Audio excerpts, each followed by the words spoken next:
We're going to get a free basketball lesson with Kobe Bryant. Kobe, thanks a lot for doing this. My pleasure. So let's start with basic shooting form. Well, first of all, let's start with the grip. I like to have my fingers normally in the seams. So you get your thumb right here in the seams. This way you have a good grip on the ball. Keep the ball in your fingertips. You want to be able to have that space. You don't want to be able to, you don't have to shoot the ball, on your palm, obviously. Right. And what I do with this offhand, I normally keep my thumb in between. It's just a comfort thing for me. So the important thing is to find the grip that's comfortable to you. And then once you elevate it, my form is pretty much right here. This is what I'm comfortable with.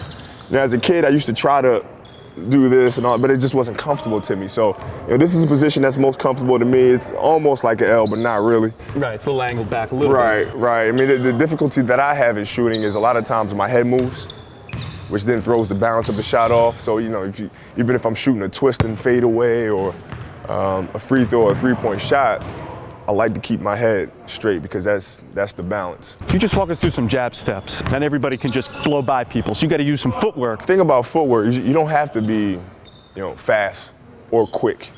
But what you have to do is you have to sell the fake. So for example, if defender is guarding me, I'll set it up the first time. If he's close to me, I'll just blow by and just go right. You just use your footwork. You try to get it to the outside of his foot. Just go right by him. Right, so if my inside foot, you want to blow by. You have to attack that. Right. You have to attack that foot, make him drop, and then go right to the basket. You're attacking the foot, because as a defender, if you attack my foot, I kind of like stop. Well, it's tough. I mean, you got to be a really good defensive player to be able to drop that foot and then cut somebody off. And so the next time, he knows I've already done that. So now I can fake, and now I can go. So now you got the defender in the quandary now. He doesn't know. You can drive left, you can drive right, you can pull up and shoot. So then that's when you jab him. You sell that fake, that jump shot fake, defender raises up just a little bit, and now you can go either right or you can go left. So it's almost like chess kind of. Each move sets up the next move. Do you ever visualize like help coming over and all the time? All the time, because that's when I work on my pull-up jump shot. Because now you beat the defender. Oh, here comes the help. You got to shoot that pull-up jump shot. Oh, the double team's coming here, spin here. The pull-up jump shot, perfect segue. It's the lost art in basketball. Right. Every announcer says, back in the 70s and the 80s, they all could do pull-up jumpers. It's hard to do. Now, the science of it really is just you want to be on balance once you're going up. After that, you might fade, you might do whatever. But going up, you want to be able to have a firm base and pivoting here with this leg here and getting a strong base here. Now, once you elevate, now you can fade. I'll demonstrate since you're left, going to your strong hand, I'll do it going right. So I'm coming here as a defender. This is what you're seeing. You're seeing this right here as a defender. So now I'm taking it from here. I'm raising up and shooting that shot. That's the key, is protecting the ball when you're kind of planting your foot. You got to protect, because then I can just. Right. Especially when you got little guys on you, because they'll get up in there and try to take it from you. So you got to protect it and raise up and just shoot right over the top of them. Foul shooting. Kobe against the Knicks went 21 for 21, 22 for 22 when he scored 61 at the Garden, the Garden record. Just what are you thinking of? Do you take the same amount of dribbles every time? Mark Jackson used to, kiss the rim or something, do something like that. Yeah. What's your routine? This is why I'm walking through my routine right now. A lot of times my hands get dry. Just because the game is tough to feel the ball. So a lot of times you'll see me either blow my hands or get some sweat from my forehead, dry my hands off just slightly. Then the ref will throw me the ball. Once I catch it, I'll roll it out. Take a breath, settle in. 1, 2, 3. Square here. Keep your head steady. Follow through. Now your follow through, your other hand is kind of straight up. I mean, you know what? I always use the offhand as a guide, really. Okay. It's like, I use it to aim.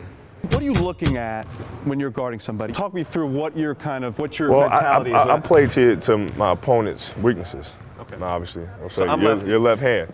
So I'll probably sit inside here and get this hand inside here. It's a little trick for the weekend warriors over there. You like tricks. Once this guy makes his move with his right hand, what you try to do is you try to pin this arm. See this arm right here? It's a strong hand. You pin this, because he's inevitably going to come back to a strong hand. Right? So now when he makes that move, now he can't come back. Watch, try to cross over. Uh-oh. That ball pops out. That ball pops out because you pin that, you take away his strength. Right here, you get up inside of him. Uh-oh. Yeah, out of control. Uh-oh. How do you do that without getting a foul call? Huh? How do you do that without getting a foul call? So it's too fast. It's too fast. It's too quick. In the end, It's right. too quick. You know, you're in here, you just got this guy here. Yeah, right. So once he goes right, now I sit in his pocket here, and now I won't let him come back. So when he comes back, he's coming right back to me, and I can steal that ball. And we're off. How do you tune out trash talk or heckling? I mean, how do you, kind of all this stuff going around? You get in character. Like the game, we played the Knicks. I wasn't in the mood to talk to anybody.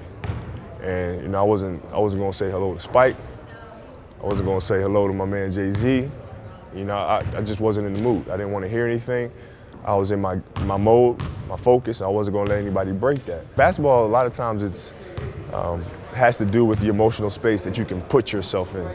And in that particular game, I was in one of those moods. I mean, a couple of Knicks guys would come up to me during the game and say hello, as we've done in the past, and I just ignored them because I was in my zone, and I didn't want anything, outside of that taking me out of it. We've gone through a lot. Any other tips for? Have fun. Stretch.